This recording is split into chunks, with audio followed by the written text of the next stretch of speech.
Hey everybody, Matthew Lundeen here from the Critical Spectrum Podcast. This here is episode 9, joined here by Michael Murguia, Colin Steele, and Frank Pentrelli. I just wanted to do a little bit of an intro here to tell you that the audio had a little bit of problems this week. Since we're doing this show from the comfort and safety of our own homes because the pandemic is still going on and because none of us are vaccinated, we have to kind of troubleshoot and try to figure out what settings work best. What we tried this week worked out a bit better for Frank and recording his audio, but for Michael, it was a bit hard to hear him at some parts. I trimmed out a couple of parts that were just unsalvageable, but for the most part, you should be able to get the gist of what he's saying. So I hope you enjoy the show. Thank you very much for listening, and have fun. I was quizzed some time ago by my father, who is the biggest comic book fan that I know, apart from like Frank, and boy oh boy, I was a lot more stumped than I expected to be. So I want to ask one of you, and I haven't decided which one, and I feel like I shouldn't ask Frank because he'll probably know the answer. So it's either going to be Colin or Michael that I ask this question to. But I'm going to ask one of you, and you guys need, and I'm going to keep track of how many incorrect guesses you make. Oh, Jesus. But I need you guys to tell me who the original 5 X-Men were. Like not counting not counting like Professor Xavier, just the X-Men. And even I have to actually look it up now because I realized that since that quiz I forgot it. So yeah, all right. So which one of you is gonna take a stab at it? I'll take a stab at it. Okay. 5 you said? Okay. Yeah, the original 5. I'll go with Cyclops, Jean Grey, Iceman. Matt. Beast. Frank's laughing. I can already tell I'm wrong. Beast, whatever his name is. Oh fuck. Man, you're just going. I'm just going. Gotta come up with something, you know. I'm just gonna say no. I know Wolverine was a later edition. I think. That's correct. I can't think of. It's Mephisto, obviously. 5th one's Mephisto. Oh yeah, obviously. Yeah. Obviously. Demon Lord Mephisto. I literally can't think of a 5th one that I think would be in the original. So we're just gonna go with that 4 and automatically lose the 5th one. Okay, so this is good. So you guessed. You got Cyclops. Yeah. You got Jean Grey. Yeah. You got Iceman. Ooh. And you got Beast. Ooh. The 5th one, which funnily enough, I actually guessed quicker when I was getting quizzed, but I was stumped. No, I'm not shitting you. I got stumped on Iceman. I forgot. I completely forgot he existed. But the 5th one, which I'm gonna, Michael, with no assistance from Frank whatsoever, do you know who the 5th one is? Yes. Who? It's Angel. That's correct. Oh, that's right. That's right. See, the only reason I knew Iceman was because I vaguely remember seeing him in like some old artwork from OG X-Men. So yeah. The only reason I knew almost all 5 was because I asked myself who were the original X-Men members at one point, and I looked it up like a long time ago. Well, at least you remembered it. I had to look at. By the way, I'm not shitting you. I had to actually look it up on my phone now because I was like, "Holy shit!" I'm about to quiz them on this, but I don't remember. And then I was like, "Oh yeah," and then I was like, "Oh yeah, Iceman." You're so lucky because earlier today I was wearing my shirt with all the X-Men on it, the original X-Men. I think Wolverine's in it as well. And I changed shirts for some reason, so I would have just pointed at my shirt for Michael. But the funniest thing was when I was being quizzed by my dad, we just kept laughing our asses off because I kept having to recap who I'd already guessed. And I was just like, well, we got Beast. and then you're forgetting who you picked already. Yeah. Yeah, it's like, well, we got Beast. Cyclops. We got Angel. Grey, we got Cyclops. We got Beast. We got Cyclops. But I kept just reminding myself, all right, well, we got Beast, and he had to be like, all right, just remember, there's no blue people. because Beast wasn't blue at this point early in the comics. And Was so he I was like, not? okay. No, he wasn't. He was just a hairy man. Oh. Serious medical condition. We shouldn't laugh about that. You're right. He was just Sasquatch. Yeah, I like hairy men. Oh. All right. So it's not surprising. All right. Okay. So yeah, I guess now that my surprise pop quiz is over, let's talk about Overwatch 2. Overwatch 2. Let me tell you my outrage at Overwatch 2, right? Mm-hmm. So, of course, I'm looking forward to my little boy Lil Lou, obviously. Grabbing some Lucio. Grabbing me some Lucio O's. Shitty cereal, by the way. Don't ever buy it. Just shitty Oh my God, it's so vanilla Cheerios. I still have a box of those upstairs. I know they're expired, dude. You got to throw those out. Yeah, they're fucking. Hey, they're collectible. Maybe somebody wants to buy them when two comes out. It's like those shitty unboxing videos where like the box clearly says it's like 10 years out of date, but the person eats it anyway. Oh yeah, Yeah, like there was a video somebody had like the fucking it was like some tie-in thing for Ghostbusters. It was like the Ecto Cooler from like I don't know, like was it like High C or something like that? But it was just like he just had it, and it was like mint condition, still in the box. He opened it and he just started puking after drinking. Yeah, it. what is that? Like 20 years old? Jesus. Anyway, Overwatch 2, fucking Jeff Kaplan, step up your game. This is just fucking Overwatch 2, the paid DLC. You mean just Overwatch the paid DLC? From what I understand, it's almost like they're like, hey, let's just like make them pay for like new skins. Basically, and like new maps. So I don't see why they couldn't just like support the older Overwatch game and just add this stuff. I mean, granted, they wouldn't make money off of it, but yeah. Well, so I think we're kind of spoiled with so many games nowadays becoming like games as a service. And I say that spoiled in the good way of games as a service, where it's like you buy a game, but it gets supported for so long that like you're just like getting free shit. Yeah. But then there's also the games as a service, obviously, on the other side, where it's like, cool, I'm just like paying all of this for what should have been probably in the game in the first place. Yeah, I mean, I'm amazed that Ubisoft, of all people, have still supported Rainbow Six Siege and continued to keep it alive. That I feel like is because they fucked up so bad in the beginning and it was terrible. Yeah, and now it's great. I was playing it the last 2 days nonstop. Yeah, I'm getting yelled at for taking someone's main that's only been out for like 2 days. Oh, are you talking about the time that somebody called me a fag over voice chat because I took Leon? Yeah. That was great. And the most hilarious part was the fact that he was like that character's my main. It's the start of the season was like less than a week ago, dude. Oh my. Well, maybe he just started playing less than a week ago, you ass. Oh, that's a good point. He still called me a slur. That's true. True. It strengthened his argument because of how impassioned he was. Oh man. Well. Besides hating on Jeff Kaplan and Overwatch 2, this mainly was just a question for you guys. Do you guys think games should be supported through microtransactions or paid DLC, which is basically what Overwatch 2 is? So I feel like that's two different kind of questions in a way. In that microtransactions could mean two wildly different things. It could either be like, hey, you're paying just for skins, so like your characters look cooler, or it could be, hey, it's a microtransaction, but you're like paying for like fucking levels in this game or some shit like that.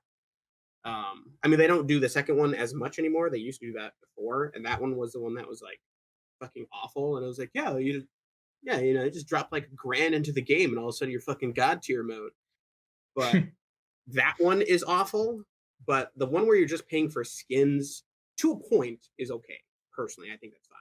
But the only reason I say Right. to a point is that if your game is like, if that's the only thing you can get for playing is skins, and all of them are behind a paywall, then that's terrible. Like, if your only reward is skins and you can't even get those skins, like, what's the point in playing the game? Right. So that's how I feel Right. about microtransactions. Now, paid DLC for me, I am okay with it if it's farther out. So like if it's like an older game where it's like, hey, the game's been out for like, I don't know, like fucking year. And then they're like, hey, like, look, this DLC. We want to continue the game because it was popular. You guys want more. I'm fine with that. All right, I'll pay more for a game. Like even Battlefront 2, like at this point, if they release like Ahsoka and made her like payment, I'd fucking pay for it. So I'd chill out $10 for that. That's what I'm saying. I'd fucking pay for that. So it's like something like that I'm fine with. But if it's like, hey, here's this game, but like to be good 3 months later, here's this DLC, you're like, bro, you could just put that in the game. Wait the 3 extra months to throw it as part of the game. Obviously, yeah, because there's certain factors you need to consider when it comes to what that DLC is. Because paid DLC can be less egregious than microtransactions, but it's all about the execution. Was it being worked on before the release of the main product? Is it something that could have been included or is essential to the overall story? And how long is it? Is it even fucking worth it? Is it just an add-on or is it like an expansion? Like Witcher 3 has 2 expansion packs, which are pretty much like almost the only things that are paid DLC, and both of them were awesome and added hours to the game, or in the case of the second one, added an entire new map. Yeah, and that was great. Better map than the original game, I will say. I love. Oh yeah, Tucson was great. Arizona? Yes. They had an Arizona. The Witcher 3. I'm shit. Yeah, I mean, like, I know games like Assassin's Creed, at least historically, were really bad with that. In that, they would, like, they'd come out, and then like 2 months later, they were like season pass DLC started coming out, and you're like, bro. Well, it was even worse because there was this era where AAA releases just had tons of little shitty, meaningless DLC missions and extras that weren't big enough to deprive the vast audience of content, because even back then they knew, hey, having this content chopped off and made exclusive or made a pay DLC is kind of bullshit. So knowing that, they had to make them like shitty, like the DLC gun or like a gun that you have to pay for that's just objectively mid, because they couldn't give you something that was good, because otherwise it would be literally locked behind a paywall and pay to win. It's like it's the way that they used to do map packs for Call of Duty, but then they would also have and then they'd also have a gun included in those new map packs. So it's like you could have a gun, but like if it's too good, then it's literally pay to win. So they have to make these kind of guns that are just kind of lost to time and bullshit. And Assassin's Creed did a lot of this stuff too, where in open world games in general did stuff where it was just these pre-order bonuses that were different depending on which place you went to. Those and all shitty. Kinds of and thank God we kind of got away from that. Like we didn't. but we got away from it a little bit. It's not as like, and maybe it's just because I don't go to GameStop anymore, but it's not quite as rampant where you see it in every little teaser at the end end slate of every Ubisoft trailer now. Honestly, I feel like that's kind of what it, I mean, not only the digital age, but honestly, I feel like the more GameStop kind of went under, the less that started to happen with pre-order bonuses. So I feel like GameStop probably just started paying a lot of companies to give them pre-order bonuses specifically. Which, I mean, that's kind of the point of pre-order bonuses, is so that people would pre-order from your chain, but like still. Yeah. Because like nowadays, now it's all just steelbooks. Now it's like, hey, look, you go here and you get this cool steelbook or some shit like that. Right. Honestly,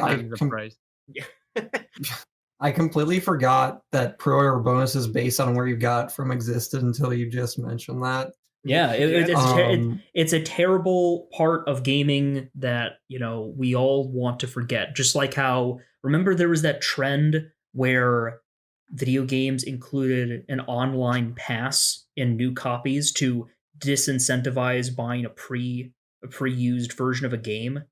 Oh, I don't. Like you had I'd buy like fucking Batman Arkham City, which is supposed to come with the like Catwoman missions, but I can only get those if I get a new copy which has the online pass that I use to download those missions. Oh, So that's it's just dumb. like there was tons of that stuff. I think even some of the Call of Duty games did that, or at least I there don't were know a if couple Call of. Duty, and they might have did it like once, and They they might have probably done got it enough once. backlash where they stopped. Yeah, because I Yeah. remember a main franchise did it, and I was like, what the fuck? Like, I think Assassin's Creed did it, and I remember I think I got a used copy of Assassin's Creed like pre-owned from GameStop, and I couldn't play. I can't remember which one it is. I think it might have been Brotherhood or something. Whatever had an online version, and I couldn't play the online because I didn't have the access code. I didn't even know it had online because of that. And then Yeah. afterwards, I was like, why the fuck can I play with my friends? I was like, oh, that's dumb. Yeah, what a horrible. Michael, I also wanted to ask you in particular because I know me and you were big Sea of Thieves boys for a while there. How do you feel about their business model of having some cosmetic items behind a paywall in order to support larger like map updates and I stuff like that? personally am so fucking fine with that. The only reason I'm fine with that too is because, like I said before, their main thing is basically playing to get cosmetics and other cool stuff to make your person look cool, and they Right. allow you to actually buy a lot of that cool stuff or play for it. So you can still unlock a lot of cool stuff. I mean, yeah, some of it is behind a paywall, but like you don't have to do that. You can still work Right. towards these other things. And then not only that, but then as you're working towards it, and other people are buying those microtransactions because some people do just want to pay for some cool stuff like that. They have extra money, they want to do it, fine. So when they do that, then then that gives the company enough money to be like, yeah, sure, let's go fucking give you a shit ton of free content. I honestly, I think Sea of Thieves is one business model of games that is definitely working. I think that's really working very well for them. Yeah. So But, I well, what about games like Valorant where it's for like the game itself is free, but like individual like characters with unique abilities are locked behind a paywall, or you have to play a ridiculous number of hours to unlock them? I hate that. It's the same kind of thing that it does with not Sea of Thieves. Siege. Siege is kind of like that too. Isn't ESO kind of like that? Kind of. You do have to pay for like races. I think certain races are locked. And to play in certain parts of the world, you have to you buy unlock the it. different That like one's 20 a little different. because you I do understand get that one a more little bit. game. Yeah, because you get like a lot more game for that. But it's like, think about how much you have to. But that's what I'm saying. You have to pay like $50 fucking per expansion on that thing. I haven't played it enough to see just how much you can play in the base game. So I don't know. I mean, think if there's, I think it's relatively big because yeah, it's It in is. Cyrodiil, right, or something. Yeah. Mhm. Yeah. Which So- I think is pretty fun. I just don't have the time to like grind out on It's a shit ESO. ton, yeah, man. That's why I'm like, man. I Also would hate wanna the play it. gameplay. For no, Yeah. it's Well, like 'cause I hate the. I mean, just I'm coming looking for from Skyrim. That's what I'm yeah. saying. You're looking for Skyrim. You're not getting that shit. yeah, You're getting somewhat Skyrim-y, but more like somewhat more generic RPG MMO Yeah. gameplay. exactly. What I was going What to were you gonna say say, though, Matt? what I was going to yeah. say was that with Siege, I will say that I think that Siege does it way better than Valorant because like I was playing the last 2 days, and granted I do have kind of like a booster thing because of Twitch Prime, but I was getting like renown, which is like the currency in that game, a lot quicker than any type of currency that I get in something like Apex or in fucking Valorant because I feel and also I think that the value of Siege as a total thing kind of increases as time goes on because I got into it around I want to say maybe like the end of year 2, maybe year 3. And so when you pay for like the ultimate collection, you just get like everything up to that certain point. And if you are playing it frequently enough, you might be able to justify just getting like the year 5 or 6, whatever. I think they're entering year 6 now, the pass for it, and then that just gives you access to everything.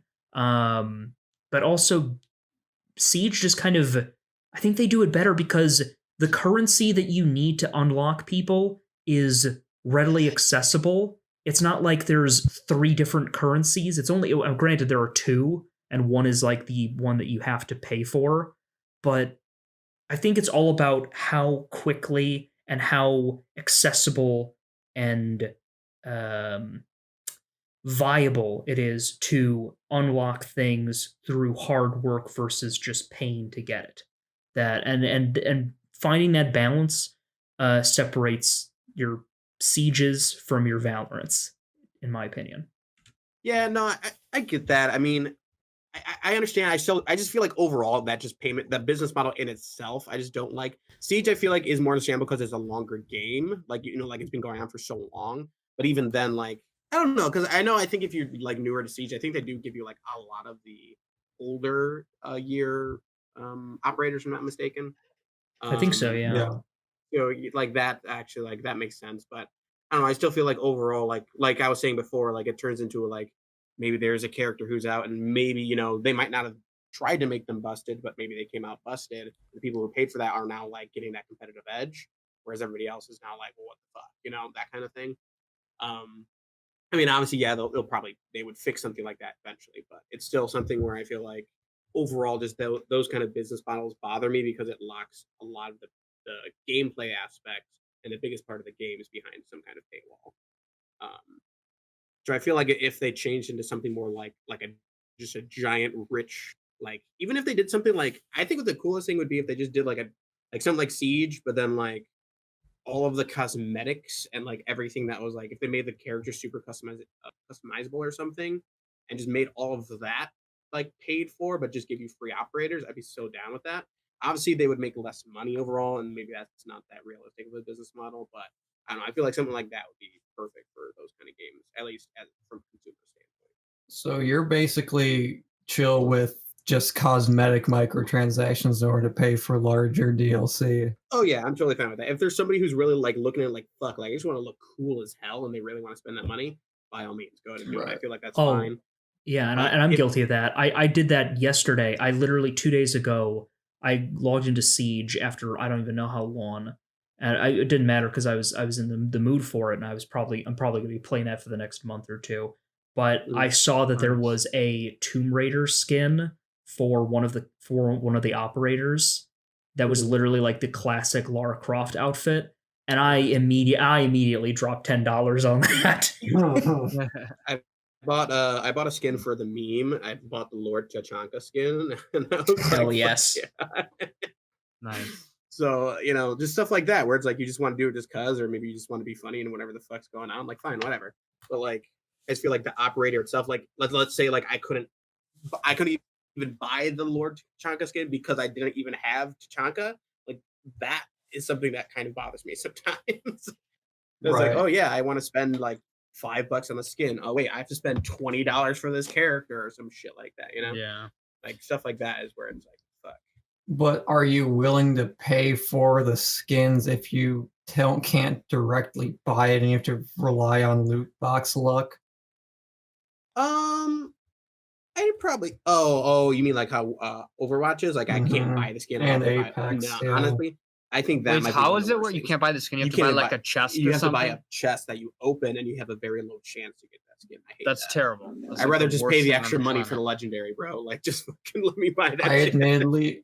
I admittedly spent $40 trying to get a Cthulhu skin for Zenyatta when I was in Overwatch. I know. Oh, I was God. there for that. You were opening it while I was in the party. I regret that one. Did you ever even get the I skin? did. But the funny thing is, I literally got every other Halloween legendary skin, and I got that one last. And I was see, and that's why I hate it. And then people are like, oh, it's just grinding through loot boxes. Like, I don't want to fucking grind through loot boxes, bro. Like, keep that shit to mobile games, man. I don't want to do that shit on a $60 game I'm paying for. That's where it hits me there. It's like mobile games are free, so of course they're gonna have to, get their money somehow. So they have to do those kind of gotcha style fucking rolling for shit. But it's like, if I'm paying $60 for a game, I don't want to have to spend $30 to maybe get this legendary skin that I want. Well, that's what amazes me about games like Clash of Clans. Like they're still going pretty damn strong, from what I understand. Yeah, and that's games like I play Marvel Strike Force a lot. Like games like that, like I don't have to pay anything. It's a free game. But if I do want to, I mean, I will say again, it's a mobile game, so they do have some like crappy tactics where it's like, they put out new characters. Spent $6,000 on this game Well, already. seriously, like there are people who do that. Like there's like, oh, here's a new character, spend like $100 to unlock them. Like shit, like that is terrible. But it's a mobile game. I'm kind of used to it. I feel like that's just how mobile games are. But like, I could still play that for free overall, and it's like I don't have to put any money into it. Right. It's the whole Mhm. core game is free, so that's why I'm like, whatever. Like I still like that, and there is still ways to unlock most characters without having to spend money. It might take a little bit longer, but you can still do it. So I've always wanted to get into that. Oh, what was that one? It was that Star Wars one that you and Alex were into for a while. Galaxy's Edge or something. Galaxy like of that. Heroes Oh, or no, something. Wait, yeah, Galaxy of Heroes. Yeah, Galaxy's like, Edge is the Disneyland thing. I've always wanted to get into that, but like I've just never had the motivation to stick with those mobile games, you know? See, I was kind of the same way. So like I started with the Galaxy of Heroes. I personally couldn't stay with it, not because it was like a bad game. I just couldn't get into like the too rigid of like animation, and like the art style overall was kind of like bland. That's kind of what like put me off from it. And then Marvel Strike Force is literally the same thing, but Marvel and more polished and just looks better overall. So that kind of was more what pushed me towards that instead. Right. Because I'm pretty sure they're still supporting Galaxy of Heroes. I wonder if it's gone any better since then. They haven't upgraded like any graphics or like animations or anything like that, from what I understand. So that's the thing with some of those mobile games, though, is that they don't do upgrades like that. They kind of just start adding stuff because it's like, oh, we already have our core player base. We don't really care that much about getting more people. We just want to like make them happy and make them spend more money. Right. You know, because the only reason I want to play those types of games is to get like my dream squad. I also don't want to pay for that. See, and that's why I like Marvel, is because Marvel has less just like minions. Where it's like in Marvel, I'm like, hey, like the people I start with is like fucking Spider-Man, Hulk, and some other people. Yeah. And it's like in the Star Wars one, it's like I have no Jedi, basically. Like I have just random Jedi counselor dudes. So it's like, you know, that's where that game is kind of like meh. Whereas Marvel is like literally all the people you're going to be using are legit heroes, basically. Most of them. Yeah. That's part of the reason why I also like the Marvel one better. But yeah, I mean, they're fun games in their own kind of way. It's just, again, they are a real grind, and that's where it comes kind of back to the microtransactions. Is that, yeah, you could spend like $500 and be like a dude that's been playing for like 3 months or more. But it's like, are you the type of person who wants to do that, or are you just are you fine with the grind? You know, that's kind of where the mobile games come into. Right. So, right. I mean, how would you guys feel if Overwatch 2 was to theoretically, you pay $60, they just pulled a Valorant and put the new heroes behind a paywall or a grind? Do you think that would work? Well, because that would take away the thing that made Overwatch so cool to me, which was that you didn't have to pay for anyone, right? Like I don't remember ever having to pay for any of the new heroes they added. That if anything, that makes Overwatch significantly a step up in some way. That gives them an edge that a lot of other competitive games like it don't have, which is having all the heroes be completely free. And I'm sure they're not the only ones. I know literally nothing about League, so I don't know what their philosophy is on that. I'm pretty sure it's a similar thing to Siege and Valorant, where you either have to grind or you just straight up buy them. I think so as well. So I mean that would be a huge disappointment, because not that I'm really having high hopes for Overwatch 2, but that would suck if they took away what was surely one of the coolest and most promising attractors to that franchise. Yeah, I mean, like I remember like all of us as a group, we would be like, oh, like playing like when we did play Overwatch, actually. When they came out with somebody like that, was like a social event. They're like, oh shit, the new character's out, let's all get on and play them, you know? Right. Like that was a big thing with them that made people come back. Speaking of which, I'm pretty sure I annoyed the shit out of my freshman year college dorm roommate when we played Overwatch, because I'd be like, let's go! Oh my God. Know? Oh god. Overwatch is one of those games, man. Just get you riled up, you know? Bro, when you hear Lucio go, let's turn the beat up. Let's turn it up. Turn it up. Break it down. When you hear that shit, bro, your fucking adrenaline starts fucking flowing, dude. And then when you just spam, that's how you get tinnitus. When you're playing Rue Ball, just constantly get you going. Dude, I kind of want to play Overwatch now the more we talk about it. Well, it's just like, I want to play Overwatch with just Lucio Ball, but that's not a permanent game mode. And top so bad. 500 in the U.S. Lucio Ball player right here. Just saying. Bro, Me and Josh and Seamus actually did get in the top 500 Lucio Ball. That got fucking like legit Lucio Ball players. Fucking weird. The one time they had a ranked mode for Lucio Ball. So I'm hearing a lot of positivity about Overwatch, a lot of nostalgia. So what I'm curious is, because I haven't really taken the time to really reflect on this myself, why do you think we've all kind of like dunked on Overwatch so much? Like, is it just because Overwatch 2? Okay, so it's just because Overwatch 2 just looks like the same game? Right. I'm not saying it's not going to be equally as fun, but they also have to do things that innovate it to keep me interested. That's why I haven't played it since. I think I stopped playing like shortly before Bridget or whatever came out. Yeah, same. Right. Yeah. Last time we played, I think, was when Moira, or whatever her name, or Moya, whatever. Yeah. I think that was the last time I played it. But No. I will say, to Overwatch 2's credit, they are doing some new stuff. Where they're introducing a lot more PvE, and they're actually putting character missions in now. So Really? Yeah, they're actually doing a lot of that. So to their credit, they are adding some cool stuff like that. But it's more like, from what I understand, they're adding more like single player aspect, which I feel like is what the game was missing overall. They had some stuff with like seasonal events, which were pretty fun. Yeah, and that's what I'm saying. So it seems like they're actually making that like a legit thing now. So, I'm kind of excited about that overall. And you can actually like team up with friends and do like PvE things. So, I hate to say it's like part of me wants to get it because I feel like we would play it. But at the same time, like, I don't want to spend $60 on it. But see, the thing is too, is like, sadly, we're basically adults or close to full adulthood, and most of us don't have the time we did back in the day to play Overwatch all together. True. Sadly. So that's why I feel like games like Warzone come into play, where you don't have to like be so good, Yeah, well, and that's true too, is that I feel like Overwatch could also be like a super long game. Like I feel like a long game of Warzone is like half an hour. I feel like that's like a long game. Like a long game of Overwatch, sometimes that could be like a good 40 minutes to like an hour or shit kind of thing. Depending on the game, obviously. But yeah. I mean, they might have changed that recently. I know they did a lot of changes, but I just remember like before I was like, holy shit, what time is it now? And we played one game. Yeah. You can do a lot with those last 30 seconds. Those last 30 seconds span to like 20 minutes. Well, that's what I'm saying. Yeah, like that alone is like that was like the crunch time of the game, and that was like the longest time. You're like, Jesus. Yeah, and then you had Josh saying, "Let's break it down," and that just gets hyped up, and we're like, "Woo, let's go, Lucio!" When did you hear the McCree say it's high noon? You fucking it's high. Oh shit, get to cover. It's Matthew Mercer. Shit. Exactly, bro. Matt Mercer, the greatest DM of all time. Yeah. Oh boy. Should we take a small break before continuing this discussion?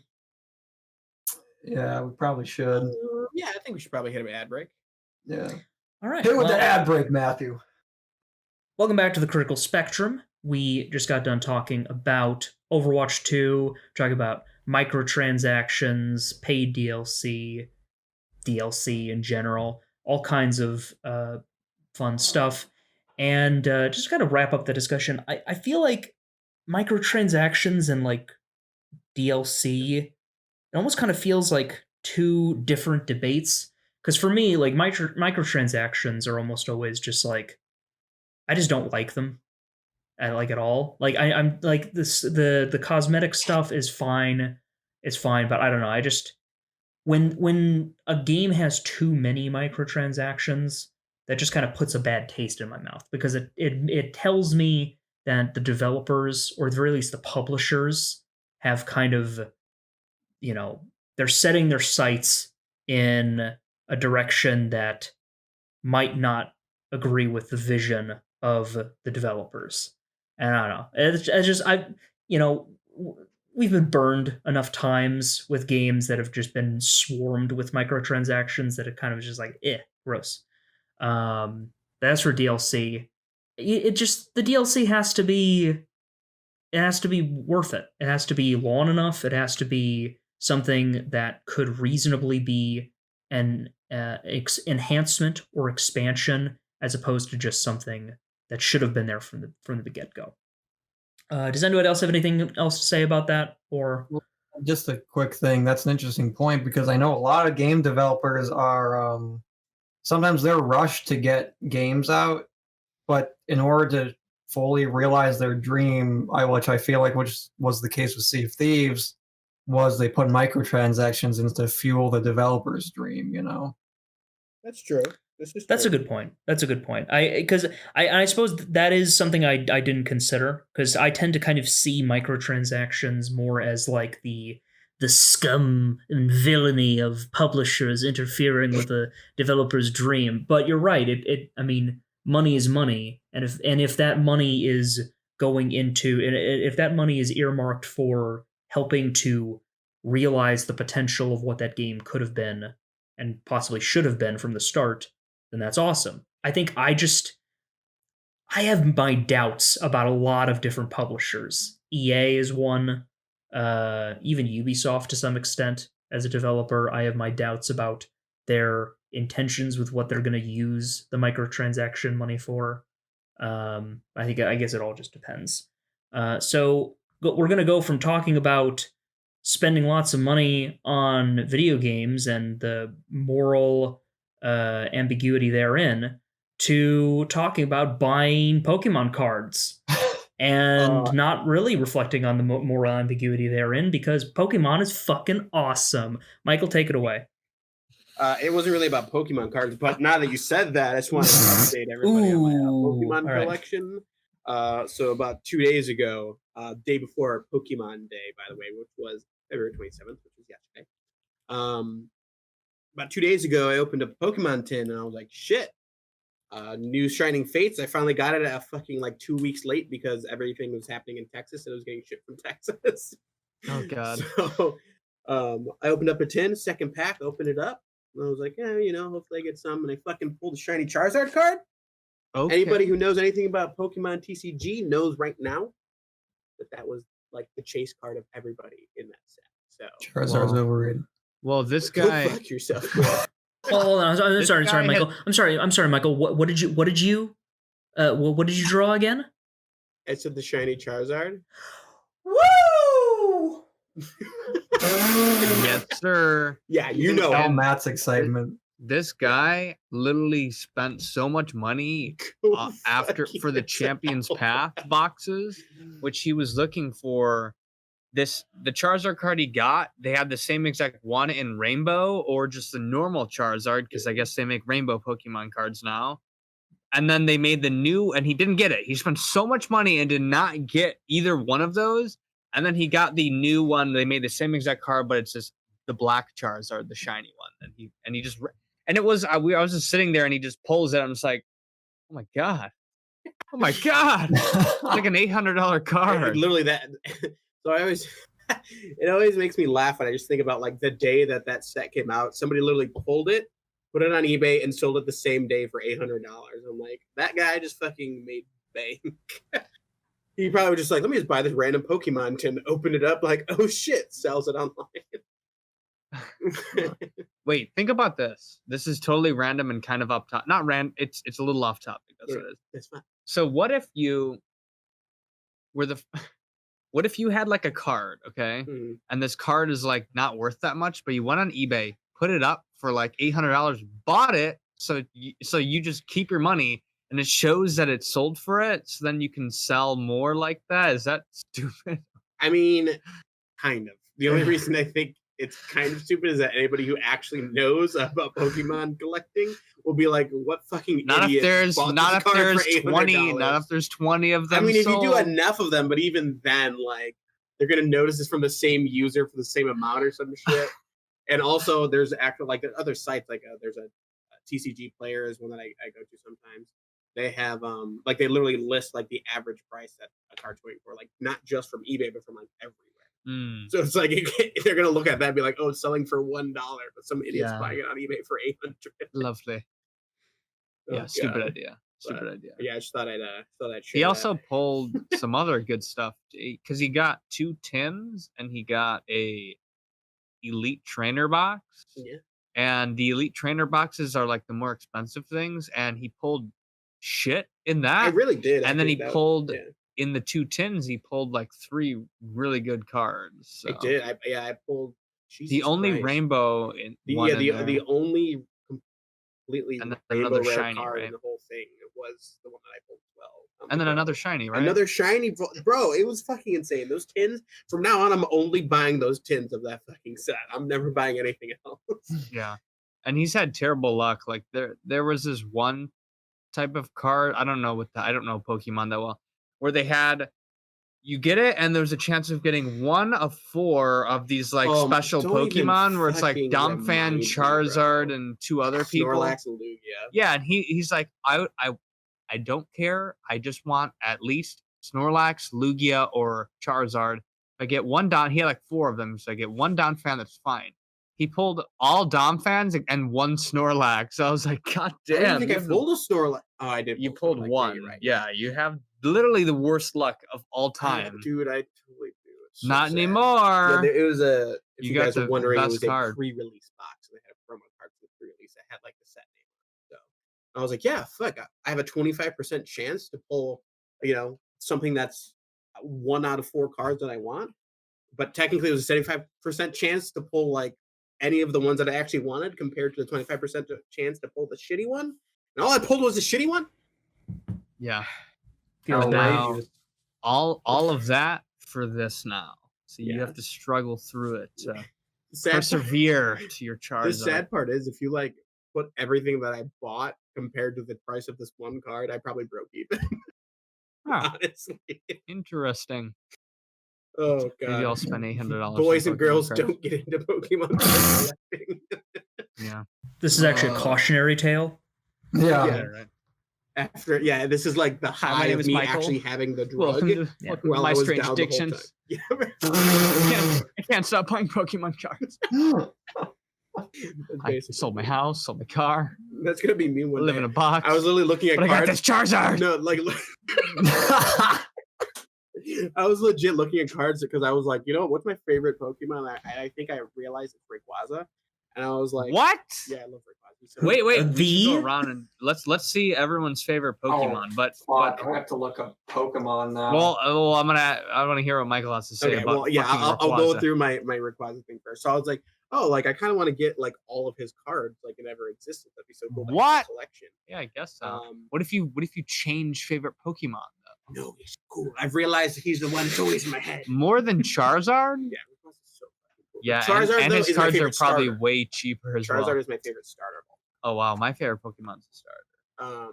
But I think Rayquaza is actually my favorite Pokemon in general. But I was like, there's these like really cool and kind of cute cards of Pikachu wearing a Rayquaza costume, and they look cool and just kind of cute at the same time. So I was like, fuck it. And they're only in Japanese, and I was like, bro, it'd be like having the cool imported card. Yeah. And I looked at it, it was $750, and I was like, well, if I move some funds around. That's it, right? If I rearrange here, if I rearrange I don't eat food for 3 months. If I would cash in all my bonds and buy just Pokemon. I actually just cashed all my bonds, and it took like 20 minutes at the bank to do that. That sounds awful. That's the only reason why I don't want to do it. It was like 200. I don't know why I'm saying that. Damn, bro. You trying to show how much racks you got? Yeah. I got them racks, boy. I'm gonna go spend them on Pokemon cards. Hell yeah, dude. Wait, so your favorite Pokemon is Rayquaza? Yeah, Rayquaza. Interesting. What you got? And you said yours was a starter. So, and it's funny enough because sorry, let me pause you.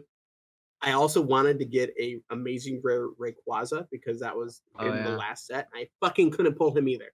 Yeah, that's terrible. So it's funny enough because I always liked Blastoise the most. Mm-hmm. And it's the same way with a lot of things as of recently. I've been like changing my because I've always had like any kind of topic I like. I either have a top 10 or a top 5. Mm-hmm. And always my number ones have been like set in stone for like writers or anything like that. And as of recently you show me you're like Batman's number 1, but you're like Daredevil number 2. And I'm like, oh shit. So yeah. So recently a lot of things have been changing. So I don't know. I like Blastoise a lot, but I think oh my obviously god. it's Chikorita. I like the Diamond and Pearl starters are my favorite. All three of them, I like them so much. It's Empoleon, yeah, right. Hint, hint. Stay tuned, Stay tuned. listeners.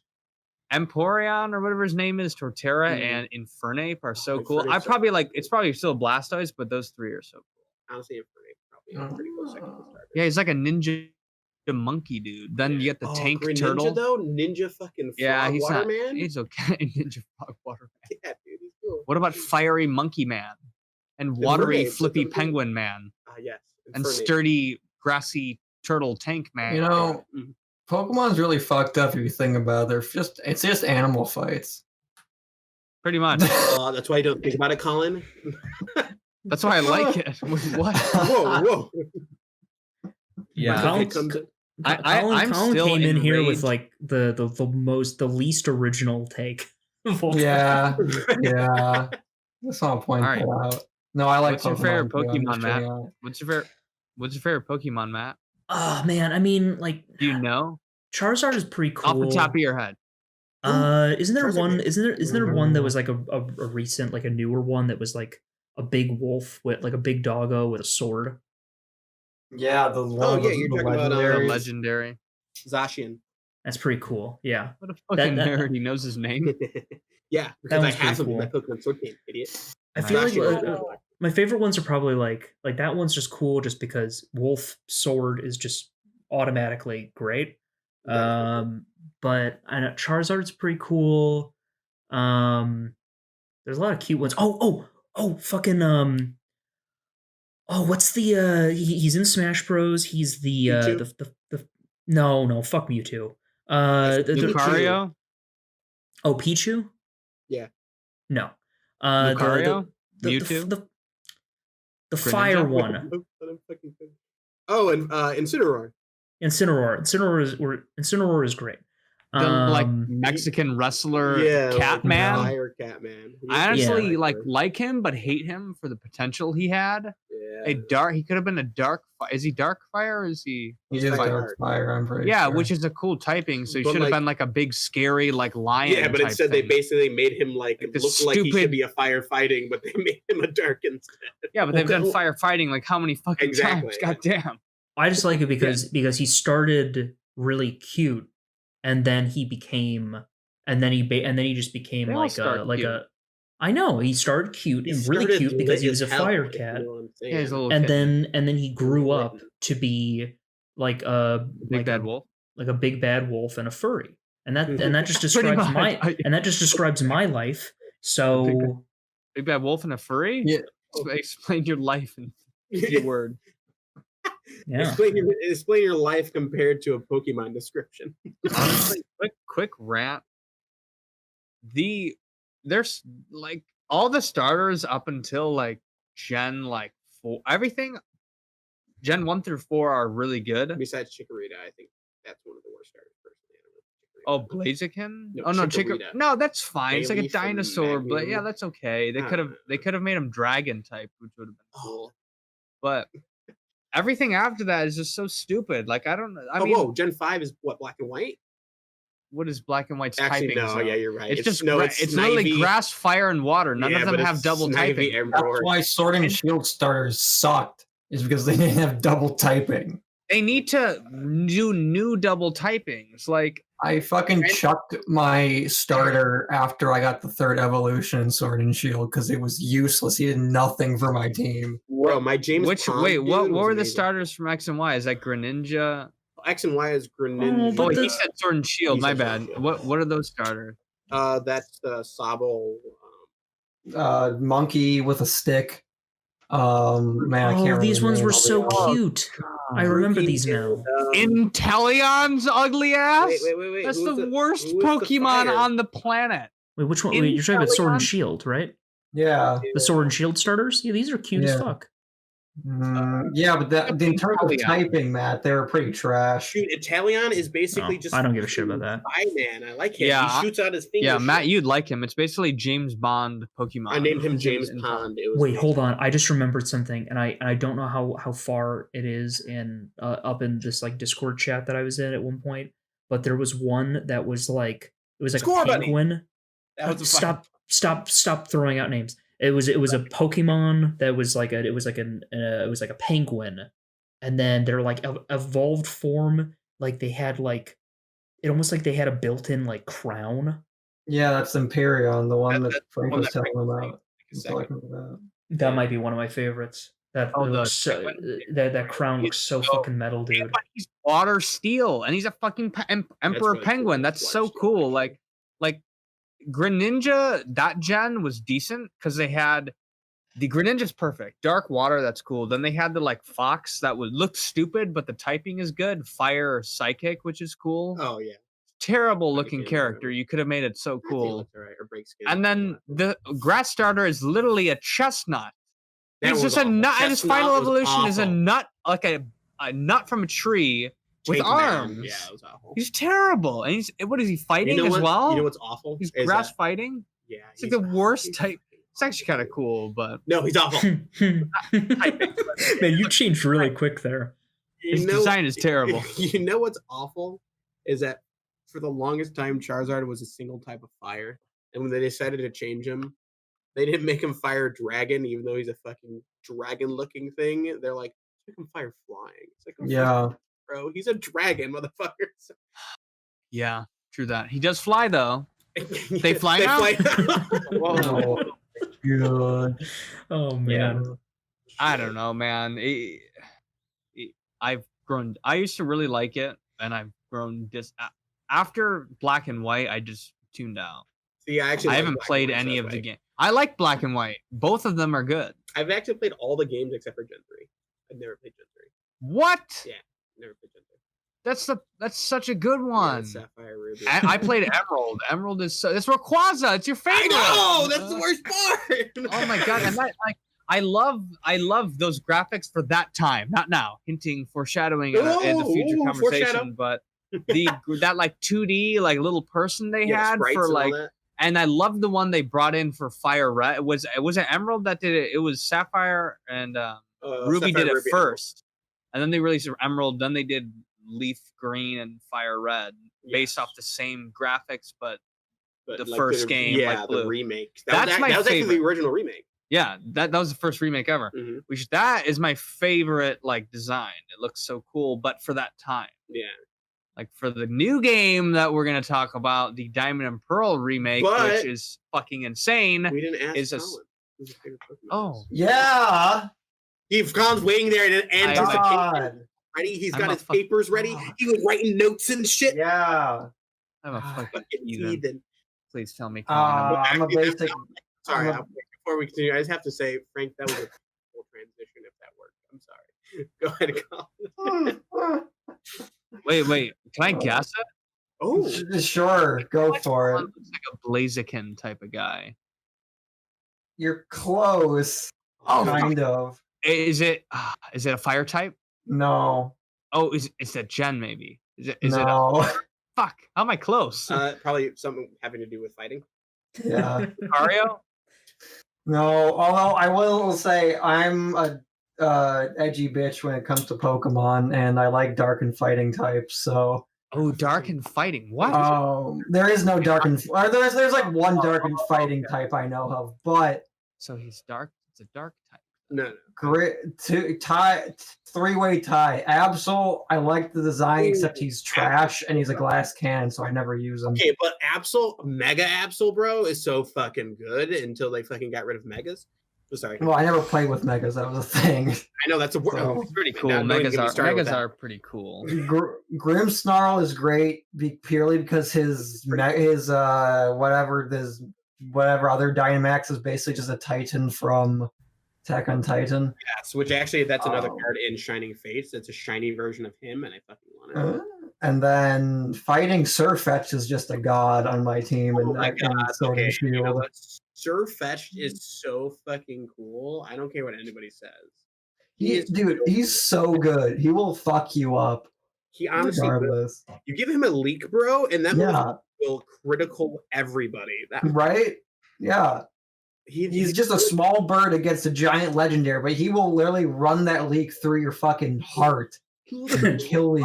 I have never played with, and they've also given him another variation, right? Well, that's what it is. Well, because Farfetch, Surfetched? he Farfetched, the Galarian Farfetch turns into Surfetch, and that's like he Which like is has like his little brilliant. like knight shield it's and his like, brilliant. sword. I've never used them.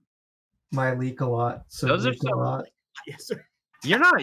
Why did you say you're basic, Colin? I feel like my picks are basic. I'd pick starter. I picked 4 starters. Yeah, You I picked literally like 3. Well, I said I was an edgy bitch, not a basic bitch. Okay. So I'm the basic bitch. You're the edgy bitch. And I'm Yeah.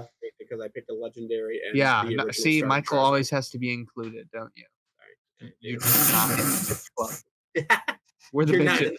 you're not in the bitch club. Get the fuck out of here. Oh. I just like animals. I just Yeah, like cute exactly. animals. And wolves with swords. That's my first Pokemon card box. So I got a pack of Pokemon cards when I was younger as like a gift, like singular pack, and I would just carry them around with me. One day I left them in my TV room, and my sister cut the edges off for some reason. Oh. So I was really sad. So my dad was like, "I'll buy you a box like sometime." I was like, "There is hope on the horizon." Hold on. Which sister? I need you to dox them right now. Little one. Oh, She cut like the yellow edges off of them. It's like, wow. man, yeah. Like $15,000. Yeah. Michael, I bet you're breathing a sigh of relief. Yeah, right. We go upstairs. Bella's just cutting his Pokemon cards up. She's like, "Hey, look at your new Charizard card. I made it better." I gave him like you cut. Judas. He bought me this like box, like an Arceus box, because I grew up. My main phase was when Diamond and Pearl was coming out, so I like it the most.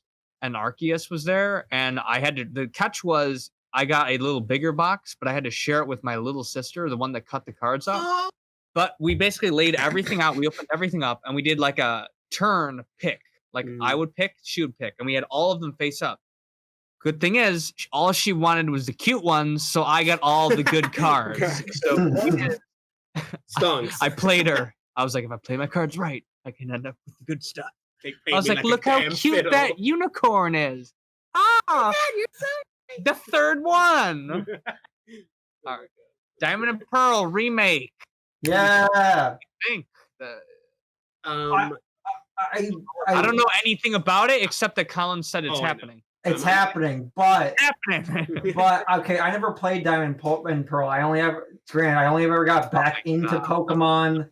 Hey, no, what wait. The fuck is wrong? No, on a real note though, if you're ever bored and want some like stupid thing to play, you can always like, you have a PC, right? I can emulate. Yeah, I've done that a few times. Emulate it, and then you can do like Nuzlocke and stuff like that, and you can like edit like make it where this is a hard one, but you can do where like if your Pokemon's HP goes down, it's dead forever. Yeah. Which I mean is kind of dark, but like kind of more challenging almost. Right.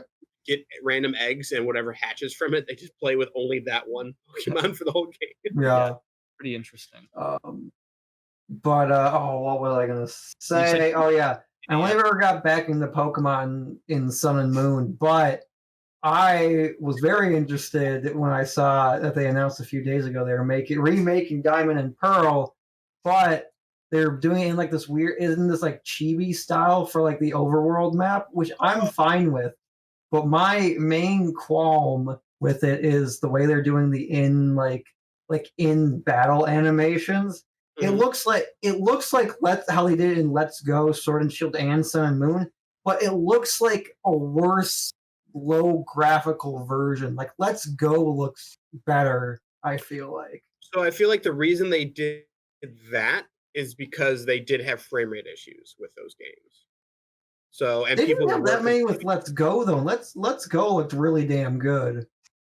That's true. Let's Go really didn't have that many, but it's also because Let's Go, I think, was not as it was a remake of the original, which had if they were being very faithful, so it didn't really have that much like sprawling open stuff and like snow effects and stuff like that. Well, to be fair though, the only reason that was with Sword and Shield was because they wanted to do that wild area, which I never actually used. But Diamond and Pearl actually does have like snowy areas and like dusty rock areas and shit like that. Diamond and Pearl is such a good game. Yeah, honestly, so as somebody who's played it, Diamond and Pearl, I think actually might be my favorite game because personally, I think it's just the nostalgia for me. I played the shit out of the game. It has the best because- legendaries and the best starters. Dude, Palkia is so Palkia, Dialga, and Arceus. and Giratina. Darkrai? Darkrai's in it. Literal Wait, I don't know. gods of the Pokemon universe. No, Darkrai Arceus is like the god of all of Right. them too. But then they had the 3 Lake Spirits. Oh fuck. I played the shit out of that game because I went on a family road trip when that came out, and it was an 8-hour there and back. Nice. So I just had my NDS and just straight on played that through for 8 hours there, and then when we went back and played that for 8 hours, and it holds a place in my heart. I fucking 100% completed that whole game, and I love it so much. The Pokemon games I played the most as a kid was Fire Red Well, yeah, on the Game Boy Advanced, because I don't know, that was out by the time I'm not gonna go play Blue. I played Right. Yellow before, Yeah, but the that was first one I ever afterwards. played was Red. The first one I ever. First one I played was Fire Red, Oh, so the remake, yeah, they played the remake. and then Yeah, I'm an I OG. played this guy, and then I played Diamond and Pearl, and then I played Yellow, and then I played Black and White. Those are the only ones I've actually beat. Yeah, I've literally Actually, I played Emerald as well. Excuse me. What was the one with the 3 cats? What were those ones? the hell? That was What that was silver, cats? silver and gold. Entei, Susuin, and Oh, Raikou. the lion. Wasn't there a type. crystal one? Yeah, that was Suzuin. That was the crystal Pokemon. I know I played Crystal back in the day on the Game Boy, but I don't know if I ever beat it or not. Yeah, I never really played the spin-off, like, because those were not the spin-off, but those were like the third entries that they added. Oh yeah. I didn't really play those. Actually, no, sorry. I think those were introduced in Sapphire and Ruby, actually, because it was Emerald, Ruby, Sapphire, and Crystal. I think that's why that was introduced. In that. I could be wrong, but I'm pretty sure at least. But yeah, I've played every single one in order besides 3. I played Fire, Silver, and Gold, and then skipped, and then fucking continued on from there. So since you clearly like Diamond and Pearl, Michael, what's your thoughts on the like chibi overworld map sort of style? I fucking hate it. Really? So I don't hate it. It's so I'm kind of in the middle. The reason I don't like it, actually, I'll give you the reason I like it. It's nostalgic. They recreated the whole game from what I can tell. Literally your sprite basically looks the same, just more high res. But at the same point, or the same head of the point, whatever the fuck you want to say, whatever. Insert interesting saying here. On the other side of it, though, is it's the same. Like I was expecting it to be that sword and shield art style throughout the whole thing, with the same game that I'm used to. I was really looking forward to that. So it's like that. Sorry, just like yeah, that's what it is. Which is like basically how it was. It's just a little. Don't get me wrong. It's more. No, high-res, this is not how it is at all, dude. It was way more 2D. I mean, yeah, it was more 2D, but I'm just saying, like, if they were to take the 2D and just make it 3D, that's what the game would be. Oh That's basically what they no. did. Okay, so I get what you're saying, You know what I'm saying? but I love it. It looks great because it looks nostalgic, like you said, but it also looks like good and new. Because I honestly hate how the other games look, where you're like this like massive person and you're like running and like all creepy and shit. And I like this looks really good. man, I hate being a real human being in the world. Exactly. True. So See, the biggest reason I'm I want to excited, be a child catching Pokemon. God. I don't mind Why? it that much, but like I don't know. I just was really expecting it to be more of like the sword and shield kind of game. Oh yeah. Okay, so I'm seeing But- some more photos of this, and it looks pretty weird. That's what I'm saying. Some of it's like a little too weird. Some of it looks good, and some... oh my god, do you remember Giratina or whatever his name was? That's what I'm saying.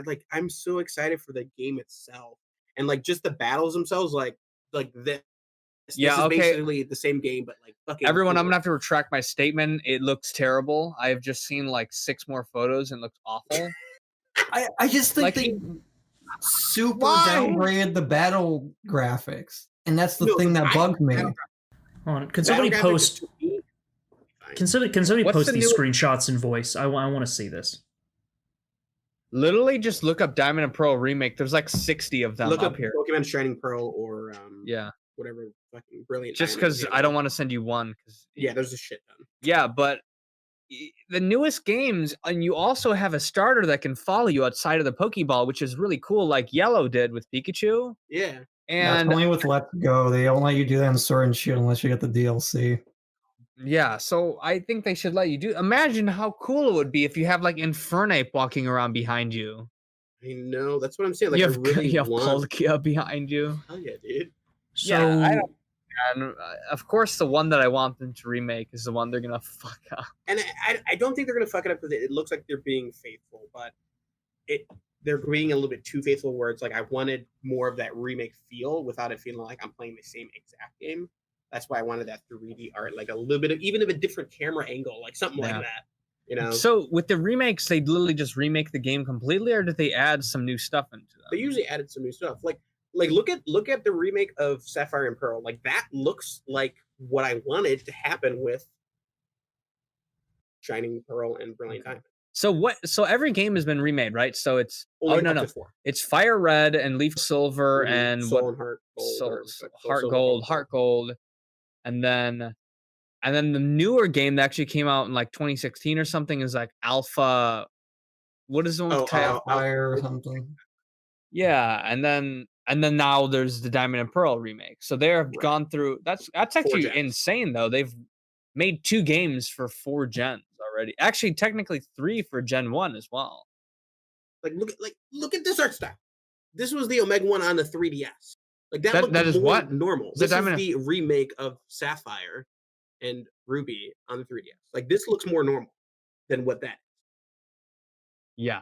You know, like that's what bothers me is like why couldn't we just make it like that and just more 3D because it's or more fucking cleaned up because it's in. Well, if you look the up the most Switch. recent Pokemon game, and I did just literally hate on Sword. it, but I just looked at a side-by-side comparison, and it's so much better. Right? That's what I'm saying. Yeah, I literally looked at one photo. Where is it? Yeah, where they're like in the grass. I'm like, hey, this looks cool, and then I go to side by side, and it just looks terrible. post it. Yeah, I will. I feel like No, like the other games look so good too because with the trees and stuff, like there would be like light shining through the trees, and now there's just no any of that. I'm gonna put it in. I honestly feel like the remakes could be played on a modern smartphone. Honestly, they could, and that's kind of what's like. I don't know if you looked it up, Colin, but look up Omega Sapphire. Like, No, yeah, I know what you're talking about. I've seen that. Yeah. Art style wise, it looks better to me, and I feel like if they just HD'd that and made it Diamond and Pearl, I'd be so much more into it. That's what really is bothering me. I don't really notice as much of the graphical difference that you're talking about. I do notice it a little bit. I personally don't really mind it. It's that in much. general, Matt. But I just that's just the thing that's bothering me most of the art style. Overworld, obviously in fights, since it's all HD and fucking awesome, I'm so excited for that. Wait, so are they going to get rid of that? Where something I really liked that they added into, because all the new games I've played is a little bit of Sword and Shield with you when we try to do gameplay, and then yeah, don't even talk about that. No. And then I played Let's Go Pikachu for a decent amount. Right. So both of those games have where when you walk through the grass, like the Pokemon appear, right? You can actually like see them walking around the grass every now and then, right? Yeah. And Let's Go they had that, which is cool. I liked it a lot. Mhm. And you actually can see Pokemon like in the wild, and then you can go run up to them. Right. But they might be taking that away. So which is which? The right is the older games. The left is what the remake is going to be of. So the one on the right is the original game of this? No. The one on the right is Let's Go. Yeah, Let's Go Pikachu. Let's Go Eevee, excuse me. And then the one on the left, which is a remake of a remake, technically. Yeah, it's true. Okay. Actually, I really like Let's Go personally. Yeah, no. Did you beat it, Colin? I did, and I made my Eevee. I think I was there when you did. Shit. Yeah, I liked it a lot too. It's. I thought besides the stupid Pokemon Go catching system, I thought it was a really good game. I literally soloed the Elite Four with just my Eevee. Yeah, he literally made it a god. No way. Yeah, because of the way you could do like all of the stats and shit. Like he made it like a fucking god. And Eevee, in place of being able to evolve it into different types, they literally give you a move for every type. Mm-hmm. So it's literally just like all the fucking types you need. God. So what about you, Matt? What do you think about it from just the screenshots you're seeing? I mean, if you were to show me a side by side of like this remake compared to the original game that this is a remake of, I think that's a different story. I mean, I do like the idea of playing a game with like the style of the right more. But if they are trying to be like faithful to the original, I understand why they might have chosen to do the chibi style. Yeah, and I understand that, but at the same time, what gets me is that I understand they're trying to be faithful, but at the same time, there's a certain point you have it where it's a remake versus a remaster. Yeah, Like I feel this like might now actually become relevant with our next topic slightly. exactly true that. But that's kind of where I'm at, is that like now it's kind of seeming more like a remaster, besides the fighting, because the fighting is more like now 3D and nice that way. But like the overworld and the overall like feel of it, I feel like it's gonna be more like a remaster now, which is what I don't about that. I'm trying to see if I can find any original screenshots for you from the original one, which don't get me wrong, like it's an upgrade for sure. I mean, you're going from like 2D sprites to 3D. And even then though, I don't know, the 3D just had a different vibrancy to it that, took you to a different space. And I really like Let's Go because they let your starter ride on your little hat and just made you get more attached to them for that same reason, Yeah. Which is why it was a remake of Yellow, because Yellow let you do that. Because like also I pulled the rare 10% of a female Eevee, so I was like, let's go. So. Wait a second. If it's a remake of Yellow, then it's not a remake of a remake, because they didn't remake. I know. I realized that first. That's why. Which means remake Emerald or some shit later on too. Like those kind of remakes. I would love if Pokemon. They'll never do this, and I've always wanted a game. They should just make a massive game with all the regions. That would be so fucking. They would never do that. But imagine that's like type Skyrim, but you're able to just go from region to region and collect all these Pokemon. What if it was like ESO but Pokemon? Yeah, they kind of. What's that one game that was really popular on Steam for a while? It was basically a Pokemon MMO. Fuck, I remember. A Pokemon MMO would be Temtem. Yeah, it was basically that. And speaking, I would spend so much money on that game. I would buy a gaming PC just for that game. And speaking of which, Frank, do you know about the other thing they announced along with these remakes? No. They announced Pokemon Legends Arceus, which is imagine medieval Japan Pokemon mixed with Breath of the Wild. So it's literally you sneaking around the grass throwing Pokeballs at Pokemon, or just wandering around in fields and shit. Yeah, like it's legit like your feudal Japan like running around. Which, by the way, so there's no civilizations or anything. No, there's small towns and whatnot, but it's a lot more untamed and stuff. It's gonna be like different because it's old. No, well, that's the thing. Pokemon, it's like animals. It's like they're buffaloes from like fucking hundreds of years ago, but they're still the same. That kind of. That's not true though. Animals evolve. Well, yeah, but over millions of years, Frank, not hundreds of years. Goddamn. Yeah, still medieval wise, like people still had dogs over like wolves back then, and now there's wolves now. So. I love like count. I love way shorter back then too. I mean, that's different. I love the tone of voice with counterpoint Frank, as I call him, where he's just like, it's just like, but evolution.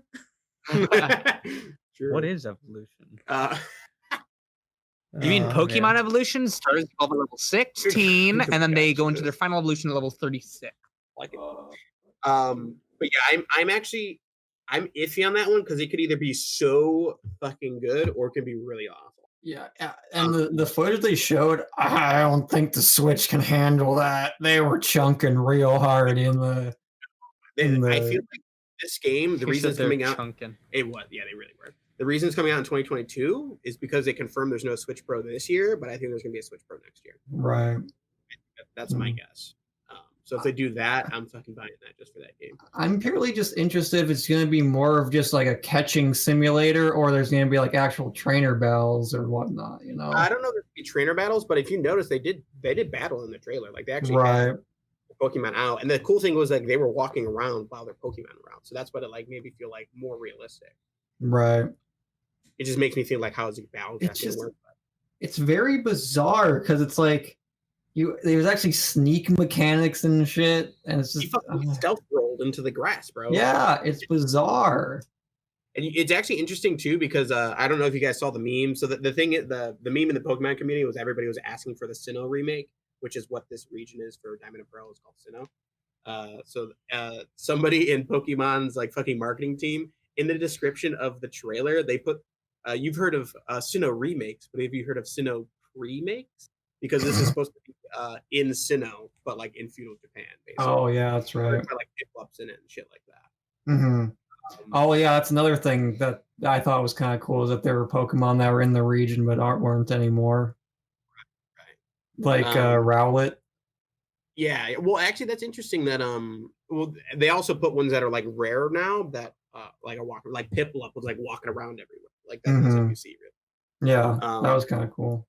I think they just capture them and kill them all, and they're like, "We're gonna keep these ones to ourselves." Yeah, right. These are the starter Pokemon. I feel like feudal Japan would be like them like catching them and eating them or some shit. Oh god, I feel like that's like yeah. Their What kind of do they eat in the Pokemon world?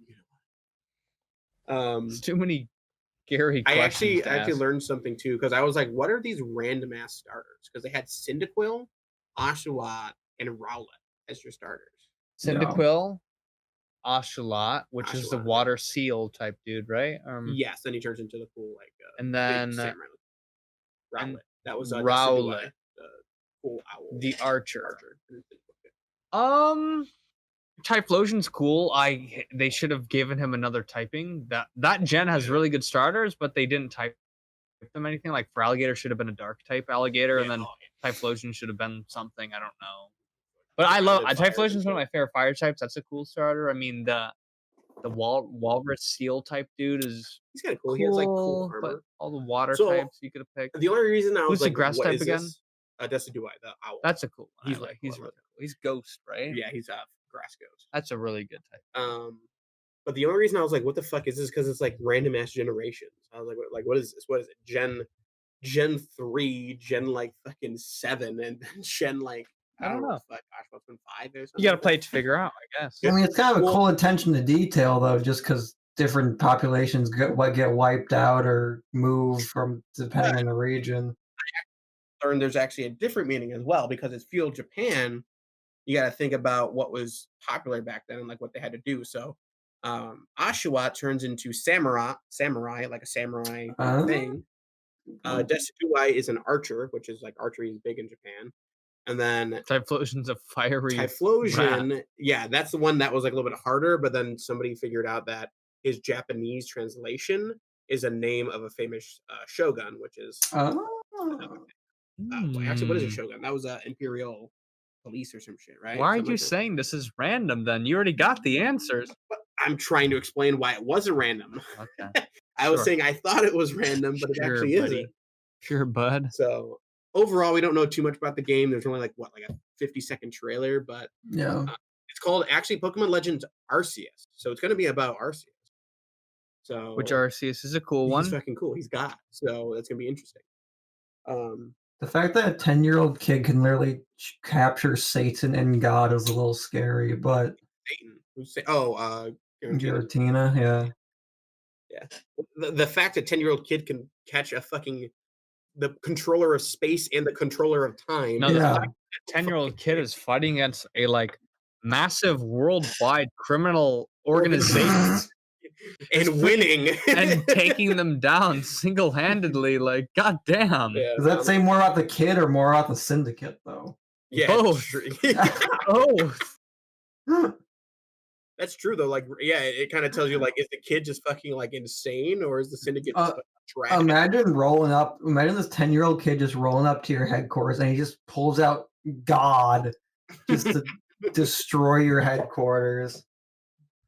Kneel before Arceus. Yeah. Shit. Yeah, fucking up. But yeah, I'm hyped for that. And then the third game is Pokemon Snap. Next topic. No. I don't understand why Pokemon Snap was popular back in the day in the first place. It's because it was the first thing to use like I think like motion controls from the N64 or some shit like that. And you could like, take pictures and stuff. Like it was revolutionary at the time, but like nowadays I'm like I don't care. I'm actually on rails taking photos of fake animals. Like, turn on AR on Pokemon Go and take a picture of a Pikachu. yeah. Right. Well, actually, now you mention it, there's actually a video. For those who don't know, G4 TV, the old, like geek centric TV channel, is back now as a YouTube channel. And actually, Adam Sessler, host of X Play, recently did a video along with Alana Pierce, where they were taking a look back at Pokemon Snap, asking the question like, did Pokemon was Pokemon Snap like, did it age well at all? So check that out if you're interested. That's the most I'm going to contribute to this good discussion, by the way. The most you're going to contribute to Pokemon Snap or just Pokemon in general? Just the topic of Pokemon in general, besides which ones I think look cute. Hey, you know what? I value your opinion. As somebody who doesn't play Pokemon, or as somebody who plays Pokemon, I mean, for me, it's nice to hear from people who aren't that big of fans of Pokemon because it still means that people know about Pokemon. I actually heard something really funny from Pokemon TCG Reddit because I'm a fucking nerd and I look on there for what other people pull. But I was reading comments about how like the 25th anniversary, I told you guys before, like Post Malone's in it and Katy Perry. But people, it's actually crazy to think that like some people know more about Pokemon in general than they do about like Post Malone and Katy Perry. I'm like, that's true. Like Pokemon is like a worldwide thing. There are people that know more about Pokemon than they know about the government. That's very true. I'm one of them. Yeah. There's several things that I know more about than the government. Yeah, true that. I guess that's a bad analogy. Yeah, that was terrible. As I know nothing about the government. What's a government?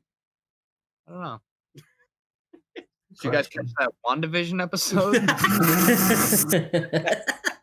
That would be a really good transition if I didn't have something else to talk about before that. Yeah, you fucked again. You had good transitions. You just fucked them. Son of a bitch. There's actually, are we done with Pokemon, or is there any closing remarks? I mean, I'm excited about the remakes and Legends. I'm just curious on how they're going to turn out in the end. Yeah, I'm curious about Legends. Gen 4, I don't care what's going to happen. Honestly, it's going to be a great game because it's Gen 4 and Gen 4 is a fucking great game. I will be playing it, faux show. Yes. What I'm going to be very upset with though is if they don't put in megas and if they don't give us extra megas. That will upset me because I want them to come back. I want an Empoleon, a Infernape, and a Torterra mega. So people have been photoshopping those megas ever since they made. Yeah, get rid of it. Bad, even though that was a Pokemon card that I pulled. It's terrible. It's terrible. All right, well. Anyways, did you guys catch that topic Matt wanted to talk about? Well, I had two things, just two bits of entertainment news. I'll talk about the second one first because it's also related to remakes. So during last Thursday's State of Play, which was the PlayStation, it's basically the Nintendo Direct but for PlayStation. They announced the PlayStation 5 version of Final Fantasy VII Remake, which is going to be called Final Fantasy VII Remake Intergrade. So it's overall an enhanced version with faster loading times, improved textures. Did I already mention the loading times? There's a photo mode, little tiny enhancements here and there, lighting changes. Okay. Instead of just being new modes and performance upgrades, there's also a new chapter that they're adding to the game featuring a beloved character from the original Final Fantasy VII in this like new chapter that they're adding. But it's only for the PlayStation 5 version. Now, granted, I know, right? Now, granted, they're doing something that's nice, which is that if you own the original Final Fantasy VII Remake, you can transfer for free to Final Fantasy VII Remake Intergrade, and that upgrade will be completely free. And you can even transfer your saves. But they announced some other weird stuff too. So they announced a mobile Final Fantasy VII Battle Royale game called Final Fantasy VII The First Soldier. So that looked weird. At first, when I saw the trailer, I thought it was going to be like only released in Japan because it kind of looked like one of those things that they'd only release in the East and like just assume that the West just wouldn't give a shit about. But then they announced something else, which is called Final Fantasy VII Ever Crisis, which is also which is what was that about? Which is also a mobile game, but it's particularly bizarre. Now, a little bit of background. So, Final Fantasy VII Remake. What? So I said maybe I don't know what this is. Never mind. So, for reference, Final Fantasy VII Remake is it came out last year. It was amazing. I personally think it's one of the best games that came out last year. It was from director Tetsuya Nomura, who is known for the Kingdom Hearts series. And it was a very faithful remake of the original game's like first major section, because it's the part one of what is probably going to be a multi-part retelling of that story, but more fleshed out. But the thing is, there were slight changes made, and there's the implication that for as faithful as the remake is, it might potentially diverge from the original story, since a big theme about the remake is about defying fate, and characters getting these almost premonition-like flashes of the original story's events. And not everybody was happy with this, because despite how awesome the remake was, people looked at Tetsuya Nomura and were like, Kingdom Hearts, fun and all, but that got really convoluted and shitty at a certain point. Yeah, it did. And that's where Ever Crisis is interesting to me, because it claims to be a remake of all of the Final Fantasy VII universe. So this includes the original game, it includes the never before brought to the West before Crisis, Crisis Core, Dirge of Cerberus, and there's even a game adaptation of the film Advent Children. So it's essentially this like chibi style remake of everything Final Fantasy VII related in the style of the old game, but just with kind of like a facelift in terms of visuals. Yeah, so to tie this back to Pokemon real quick, Matt, I saw a screenshot of what you're talking about. I'm like, this looks better than the freaking remake of Diamond and Pearl. I'm sorry, but yeah, it does. And because the thing that's really interesting is that it's like the direction of it and like how it looks, even its chibi art style, it looks like it's really just that same type of philosophy, but upgraded for the modern day. It's not the same sharp, pointy character models that we had back in the PlayStation 1 days. I personally feel like for Final Fantasy VII, that's fine, because back then that was completely different, like just how the technology was and what they were limited to. Yeah. And I feel like this is a remaster more than a remake, like the Ever Crisis. I feel like they're really just taking the original, porting it over, and remastering it, making it just look better. And where they can change stuff for the bigger, because if I'm not mistaken, they do the same thing as in the Pokemon remake, is that when you're in battle, you're actually as like the full character model. Exactly. When you're in battle, it goes into a turn-based it's turn-based combat just like the original, but the character models are very detailed, akin to the remake designs. And that doesn't actually affect the game overall, because you have this core gameplay, you just have prettier stuff now. That's all it is, a prettier spec, basically.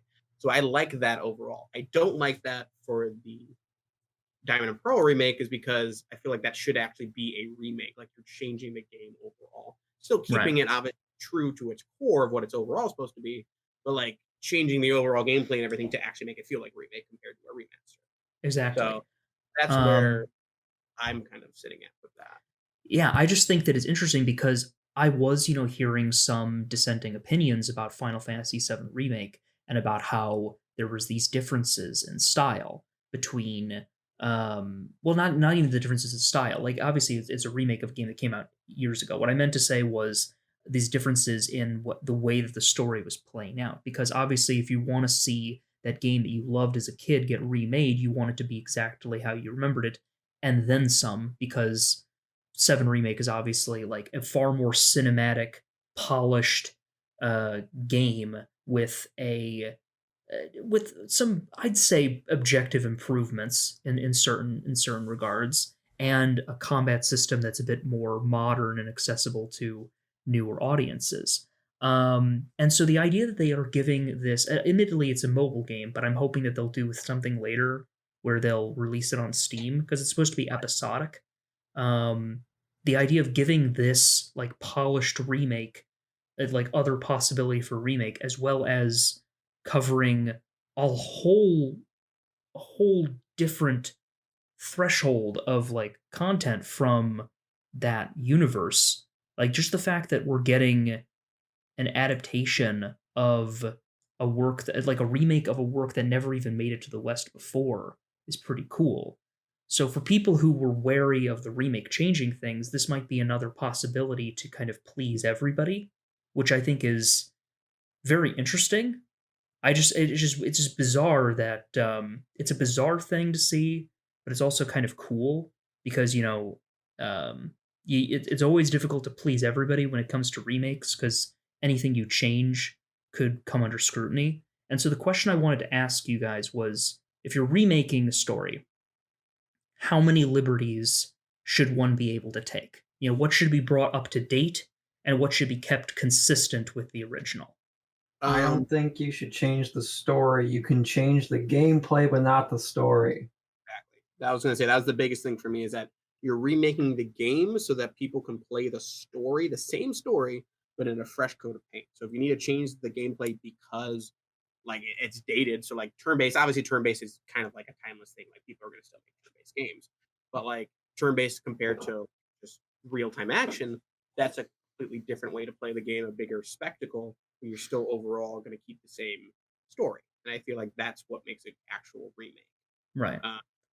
Whereas if you're doing something like what they're doing, I don't even know what you would call that exactly. Like if you're changing the story, like I would not consider that a remake. Like I feel like that would be like that's when you'd be like Final Fantasy VII, Another World or some shit. I don't know. Soft reboot. Yeah, or yeah, even a soft reboot, something like that. Yeah, and it is a little too early to tell because obviously the second part it got the most divergent right at the very end of the game, and even Right. then it's not quite certain what going forward the story is going to be and how different it might be. But like consider this for a moment. Like say you take a game that's really old, like Final Fantasy VII. That's a game where when they did this remake, they only remade like the first section of the game, like maybe the first third of it, where the characters are all palling around in the city of Midgar. And they turned that into an entire like story. They extended that into a full game that had a clear like beginning, middle, and end story arc, and then also kind of had, and obviously they had to rewrite certain things. They're working off of an original script that's voice acted as opposed to the original, which I don't think had any voice acting in it. No, I think it did a And little bit. maybe in parts. I just always remember they had text-based stuff in the main gameplay, and I don't remember if the cutscenes, if the FMVs had any voice acting in them. But I mean, I think do you think that maybe there is some wiggle room, especially if you're working with an older work of media that maybe had a simpler story and perhaps a maybe rushed through certain parts or had certain things that dragged on? Do you think that with a remake there's an opportunity to do what was done before but better? Oh yeah, but I feel like that's the whole point of a remake is that it's meant to be you're taking what was originally what people saw as a good game or overall good story, and then you're improving upon that and changing it a little bit. But you don't improve upon it or change it to the point that like it's unrecognizable. You know what I'm Yeah. saying? Like you should still be able to hit the same story beats and be like at the end of it, as somebody who's played it before should be like, wow, that was like, like a better overall, more fleshed out story, but like still the same story. They shouldn't be Yeah. like, wow, how they changed that. And they're like, yeah, they went back to it, but they changed it to do this. And now that kind of changed how the character is. And Yeah. that's how like it changes what the character's mindset would be. And in this story, like that's where you're going a little bit too far. I think personally. But overall, yeah, I do think they should take liberties. Like you said, like they took the whole beginning, and just made its own thing. I think that's awesome. But at the same time, if they did it to where like now later on in the story, these characters who shouldn't know each other somehow know each other now, or some shit like that, like something stupid like Right. that. I feel like And that might change the story weirdly. That's true, and that's, I think, something that old time fans are like kind of concerned about. For me, I've never played the original because it always kind of seemed like as fun as and as great as I've heard the original is. It's kind of like going back and playing the older Persona games after you've played Persona 5. It's kind of hard to deal with these games that have a slower pace to them in terms of how you go about playing them. So with Final Fantasy VII Remake, I played it and I loved every second of it because the only Final Fantasy I'd played before that was 15. And 15, despite being a very pretty looking game and one that created some very memorable moments, I think we could all agree that since I think all of us played at least a little bit of it. Um, it was very janky at times. It felt like the audio mixing was shit. It wasn't particularly well directed, I thought. And the story, for how epic it could be at times, was clunky as all hell. Whereas 7 Remake, by JRPG standards, from what I've been exposed to, it was very well acted, incredibly well directed, beautifully paced, and made me happier than a lot of other games have made me in recent memory.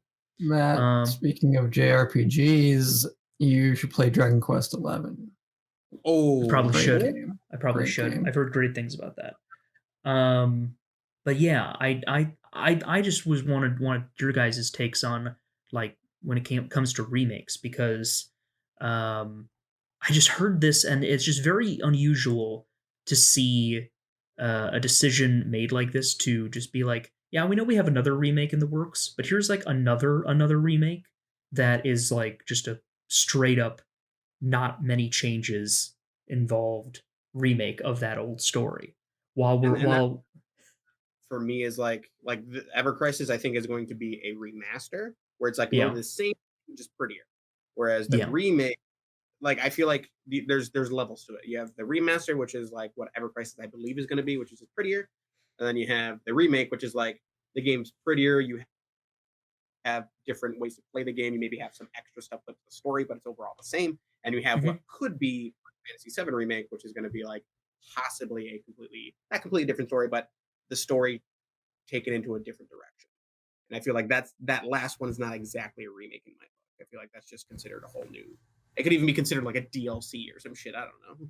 Yeah, that's true. And I don't feel like Final Fantasy VII Remake has quite gotten to that stage yet, but we'll have to wait and see. Yeah, could be. I guess people should be happy though, because I think it was reported like 2 days ago that Tetsuya Nomura, the Kingdom Hearts guy, is going to be more of an assisting director after this point. So I guess so at least I hopefully won't get to Kingdom Hearts levels of ridiculousness. The last question the only question I want to ask after this point, and it's kind of not too related to this topic, but we're running a little long, so I'll just kind of wrap it up. What's the longest you have waited in terms of like a number of on the number of years? What's the longest you've waited for like a film, show, or game that you love? For one that I love? Shit, I'm still waiting. I've been waiting like 20 years for the goddamn new Elder Scrolls game. True. That's a really good point. That's actually over 10 or about 10 years now. Yeah, 10 years. Close to 10 years. It's gone on 3 consoles. If they remaster it again, I'm gonna kill myself. I believe it came out in 2011. Honestly, they're gonna 10-year anniversary of Skyrim Super edition, special edition, Series X, and the PS5. Yeah, it's like GTA too, but I'm sorry. It's Mass Effect and BioWare. Those games for actually the newer ones to be good. Inquisition was good. Andromeda, I still think got a bad rap, but it was not great. Yeah, I would. I was gonna say Final Fantasy 15, but like I wasn't really that much into Final Fantasy when it was kind of announced. So yeah, because that was like 11 years or something like that. So you kind of got into the hype a bit later, like me. But like I did I did watch the original trailer when the original trailer first came out. I was like, oh, that looks cool. Oh hell yeah! And then it was fucking forever. That was back. And then it was completely different. Yeah, completely different. But yeah, I'd probably say Elder Scrolls because that's I already know we're gonna be waiting another like fucking 2 years for that shit, if not longer. So Don't Yeah. say that. it's fucking happening. I'm already telling Oh, you now. most likely. Well, We got that great like over the hill shot though of the new continent, and that told us nothing. Years yeah, ago. nothing. Yeah, 2 2 years ago. And then they're like, yeah, it's gonna come out after Starfield, which they also gave us the same fucking thing for Starfield, which means Starfield's not coming out for another like 3 years, which means like Elder Scrolls is coming out for another like 6 years. I'm telling you, Starfield is literally just going to be Outer Worlds. But honestly, it's probably gonna be like more like open world Outer Worlds, which makes me excited for it. Do you think they realize that it's like, oh no, it's just Outer Worlds, and now they have to like make changes to it, and then and then they'll release it, and then be like, what else did we promise? Oh shit, we forgot to work on Elder Scrolls. I feel like yeah. Starfield, going small tangent because we should move on in a second here, but going on a small tangent, I feel like Starfield is going to be a bigger budget Outer World that you won't have to actually like. You're not just fast traveling. I think there's actually going to be like hopefully space travel to a different planet and shit like that. Like that'd be really cool. I agree. That's I all agree. I brought this up, by the way, and I'll make this quick. I brought it up because the final Evangelion rebuild film. For those who don't know, Neon Genesis Evangelion mech series revolutionized anime. This final film, the fourth one, was announced in 2011 and is going to be released. By the time this episode comes out, it'll be released in 7 days. In Japan, after 2 COVID-related delays, it'll be coming out in IMAX in Japan, and so I just got thinking about it again, and thankfully I only got into Evangelion like within the last year, so the hype for me is all hype and none of the cynicism. But my God, some people have been waiting for this since all the way back in 2011, and that was before the third movie even came out that they announced it. You know what wasn't delayed? WandaVision. Next episode of WandaVision? Actually, it was delayed.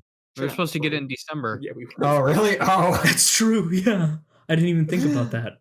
Can I start this topic real quick? Oh, please do. You were the most excited about this new episode.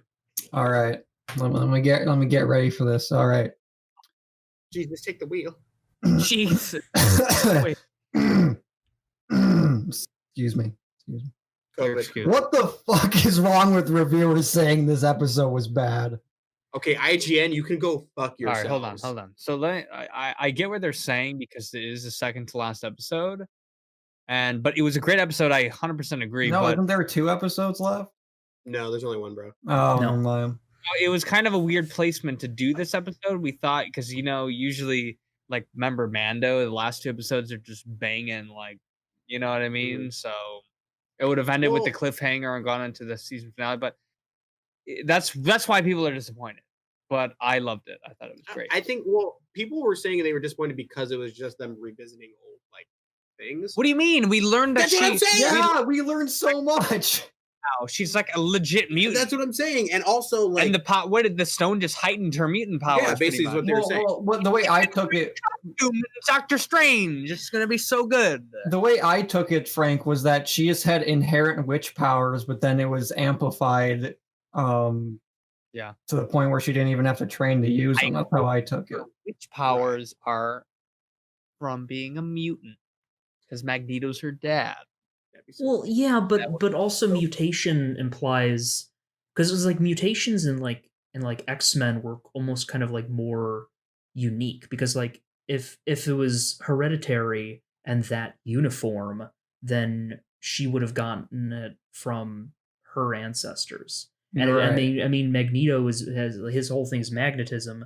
I mean that's nothing related to. I mean that's how it goes in the comics. So I know, but we have to remember that MCU, was conceptualized in a world without mutants. Yeah, and Frank, if you think about Agatha, I mean, she's just a regular witch, assuming the Salem witch trials, those were all just people that had. It's basically Harry Potter. You have an inherent magical ability, and I think after the Salem witch trials, those all died out for the most part. And then Wanda had an inherent ability, but she wasn't trained from a young age. And then the Soul Stone just, or whatever, the mind, whatever stone it was, just amplified it. I think it Or was the she's Mind immune. Stone. It has specific connections to whatever magical source they're using. Yeah, maybe. So that's why I she's don't so. think that's what it is. Well, you are. Yeah, I mean, no, I completely. You guys have the most. It's probably. Sorry, They I make don't know. more I don't know sense, what the is what you're hell. saying. is said right there. She's the Scarlet Witch now, which is so goddamn cool. Yeah, they finally name dropped her. Her outfit looks so good too in that little scene. God, Yeah, I know they showed us so much of her, and so the reason they had to put this episode here, I think, in my opinion, is because first off, they're trying to show Wanda's past. Like that's obviously, I think that's where people are coming in is like, oh, like for the second to last episode, you're going through all this backstory. It's like, go fuck yourself. This was cool backstory. So I understand that in a way, but also they were showing up to like what was the big mystery of the show is that everybody was like, okay, well, how are we here? What's going on with the Hex? Now we truly know it was really just Wanda. And we know now that Vision is not actually the body of Vision. It's just something she created. And also that motherfucker Hayward is obviously working for Ultron because he's making all these things. Oh no. And now they have White Vision, who is basically an evil version of Vision with no fucking emotions. Like, it's like setting it up. And one second. And for White Vision, they get a multiverse Vision to come through, and they merge and become normal Vision again. That's what happened. Agatha works for Mephisto. We don't know any of this. Frank, you gotta calm down, man.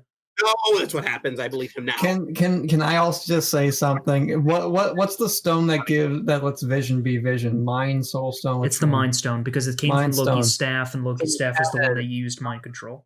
And so my theory is the way Wanda was able to just create Vision essentially is because technically Vision's consciousness in a way is just the Mind Stone. So she is a part of the Mind Stone within her essentially. So she's able to just pop him out of that, you know. Remember too, when she made Vision, when she was doing everything else, it was all red. But when she was specific Vision, it was yellow, like the power of the Mind Stone. Exactly. So honestly, I think this whole thing is just Hayward wanting her to fucking make more vibranium because he specifically said, I'm not going to let you to bury $3 billion worth of vibranium. I think he's just trying to get her to make more vibranium. That's so he insane. can take it and fucking sell it or some shit. I don't know. Well, I don't even think that I think he definitely had, you know, sleazy intentions, lying about the circumstances as to why, you know, she ended up creating the Hex.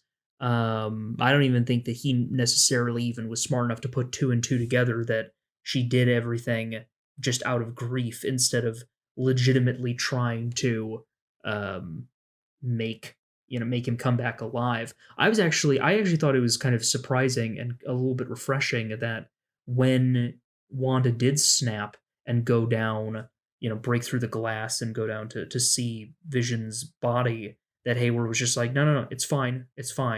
Like, he understood that she was, you know, paying respects. And then after that, he was just like, well, gotta make something of this shithole. So I guess I'll try to make money off of it. I don't know. I feel like part of it was that he was like trying to mastermind the whole thing. Like he knew that like he wanted her down there to be like near his body so that he could fake the video or something for a future use. I feel like he does have some more nefarious plans. Maybe it is. Maybe you're right. Maybe he is just trying to be kind of sleazy with it, and like maybe he's like kind of good in that, like he's just letting her, you know, do her thing. But I feel like it's more of like he's more nefarious and he has external means or something. Like he has another plan. So if you think about it, you guys weren't here in the 5 years. Where were the heroes or whatever the fuck it is? So he obviously has a hate towards heroes. So he's definitely going to be some kind of villain or some shit. Yeah. Right. I thought the way they brought in the why she did the whole sitcom thing was really clever, just because her family used them to learn English or help them learn English was really clever. And that was like the time she was with her family, like together and everything like that. Yeah. Now she's like with her family in the sitcom, and she was watching Malcolm in the Middle, and she was with Vision when she watched Malcolm in the Middle. Yeah. It didn't just show us shit we already knew. It showed her and Vision's relationship more than we ever got. And for the record, more about them. Wait, speaking about like that Vision Wanda thing, you remember how she had the like map with the heart Yeah, on it's it? Mephisto. Yes, that exactly. Remember the heart on the calendar in the first episode? Yeah, I noticed that. Yeah. Oh, you know what? I also like. I clicked the second time I watched it. The house is missing because it was probably destroyed in the 5 years that she was gone. Like I think that was a legit house that he bought, and that's why she was so like Maybe. grief struck. Is that she was like, "All right, I'm gonna go home to the house that he bought." Or for maybe us, they but just it was bought gone. property to build there. I don't think so because the deed to the house showed like a full on house. Like, Yeah. But Well, they it also, showed the grounds, which was like the border. the question is though, where did the envelope come from that was in her car? Because she looked like she didn't expect it to be there. No, I think she just looked at it. And Hey, was, like, cue the thinking, Agatha oh song. my god, it was Agatha. Oh. I think she was just looking at it like, okay, I'm gonna actually go now, because like she was probably trying to get closure with him, and then she's like, okay, like that's out of the question. Now what? And she like probably had that with her, and was like, okay, I'm just gonna go to the house that we bought or some shit like that. Because unless maybe it was like a secret note that he left for her, and then she opened it and found out what it was, and then drove there. Maybe I don't know, but I don't think there was anything like too crazy about that. I think it was just more of she was thinking about going to Westview. Person. Well, I just want. Oh, I have another issue with the way that the reception to this episode was, because listen, I love the MCU. I think it's great. It is also not necessarily a movie franchise that has frequently or repeatedly truly connected with me on an emotional level. I mean, it depends, right? Like I there's tons of Marvel films that get me super excited. The Russo brothers films in particular are exceptionally well done. The mainline Avengers films are great. There's even a couple of solo films that were awesome. Ant-Man, despite abandoning Edgar Wright halfway through the production as a director, still had one of the few moments in the MCU that actually kind of brought a tear to my eye, mostly because of the strength of the performances.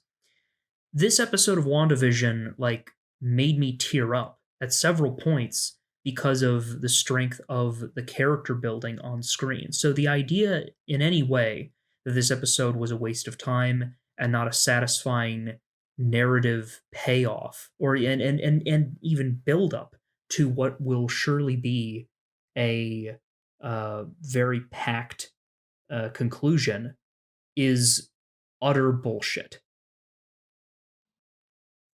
I agree. I wholeheartedly agree. That was fucking bullshit. Anybody say this is a terrible episode? I think this is my favorite episode. The only critique I have is the Agatha witch stuff was a little hammy, but at the same time, I did like that. The beginning was the worst part of the episode, but it wasn't like terrible. I mean, I'm just glad they didn't have it go. I thought it was gonna be a whole episode about her. I was gonna be like, no fucking way are they doing this? They're pulling out Bly Manor. I totally thought like a whole episode of just her backstory. I was gonna be pissed. I'm like, no way they're doing this the episode before the last one. But then they only did it for like 5 minutes. And honestly, I want to know more because I'm like, okay, what the fuck? That didn't tell me anything besides that she like absorbed power from her whole coven, I guess. And then that was it. It's like, no, I gotta want to know more. But I'm just glad they were like they just did that for a few minutes and then just went on. So I feel like they had to do that though, because if they didn't do that, you'd be like, who the fuck is this Agatha bitch then? Like, what powers does she have? Now you know, like, oh, she absorbed powers from other people. Now she's like super strong. I feel like now I have a better understanding of her level compared to Wanda. But true that. I don't know. I just think overall, I think it was beautifully executed. I enjoyed it wholeheartedly, and it is my favorite episode of WandaVision. Like again, like Matt said, MCU is great. Fucking big explosions and fighting aliens and shit. But I mean, I'm literally just reiterating Matt's point. But WandaVision is just, it really gets you on an emotional level that no other MCU thing has been able to do. You know, I don't know. I personally have had some pretty good emotional stuff with the MCU. Not like me crying or anything, but like overall, like they had some relatable stuff overall. I feel like I mean, maybe not to me personally, but I think so. They have a lot. Like Captain America's like, I can do this all day. His yeah, type like of they thing. had a lot of that, like smaller themes overall that were. And then Cap telling him, "You're not the guy to make the sacrifice play." And then every Avengers movie, Tony almost dies, and then dies at the end of it. He's So the one. He's the only one to always make the sacrifice play. So there's quite, but not. I get what you're saying, like on it personally, but there's like a bunch of like inspiration. I feel like. Yeah, I feel like that's true. Right. No, I mean like other than inspiration is what. Okay. Yeah. So we're pretty much all agreeing, but arguing, or like I don't know, like. I don't know. Hawkeye's family disappeared was pretty emotional. Yeah. Love you I 3000. don't know Oh, if I man. can come back to that life. My friend Joe like fucking called it that was going to be how that movie began. He fucking called it, and I almost. Well, I mean, I couldn't because it was in a theater at the time watching it, and also I was in Japan, so the time zones were fucked up. But I remember watching Endgame and just being like, "Son of a bitch, he called it." I also at the Japanese theater that I saw Endgame at, they were handing out these little I don't even know what to call them, but they were handing out little tiny figures of the Avengers, and I got Hawkeye. It was a sign, dude. It was a fucking sign. But I we mentioned like emotional moments. I want to know like what is a moment in the MCU that it might be just like one of your favorite moments that genuinely made you emotional. Maybe not crying, but like where you were just like, oh fuck, dude. Honestly, A moment? Iron Man dying. That was like the fucking moment for me. Okay, so is it pure emotion? Because it would definitely be Luke Skywalker and Mando. Marvel. Oh, Marvel, sorry. Marvel, yeah. Where the fuck are you going? It might have I think you might have cut out for me for a second. But Marvel wise, I actually have to say, not Iron Man. I think Spider. Yeah. Infinity War. No, that did not. Oh, good lord. Oh, good lord. Tom Holland. Fucking. Holy shit. Jesus. I don't want to go away. Oh my god, that was a fucking good one. Holy shit. There are so many moments. Oh my god. In Endgame, are you fucking kidding me? With the part where it's like Captain America is like, his thing is, I'll do this all day. Dude gets up and is standing all alone against a massive army. His shield is broken in half and he's holding the hammer and he's standing up, and it pans out to the big shot of just him. And then you hear on your left, after a year of waiting, the portals open and everyone comes out. An entire childhood buildup. I feel like that's like that's just tears right there. And then Tony dies and Black Widow dies. Like, that is fucking true. Yeah. Oh my god. Endgame was just a fucking roller coaster. Also, another sad moment is when Cap and Iron Man in Civil War. He's like, he's my friend. So is I. Yeah. Fuck, keep that fighting. was a good one too. And they're like almost, and Cap's like slamming his shield into him, knocks his helmet off, and goes to hit him, and he stops. Yeah. I've been meaning to go back and watch like every MCU movie purely because I don't remember every part. I want to watch Age of Ultron and Civil War so bad. I've been having I also want to watch off topic the Sony Andrew Garfield Spider-Man movies again.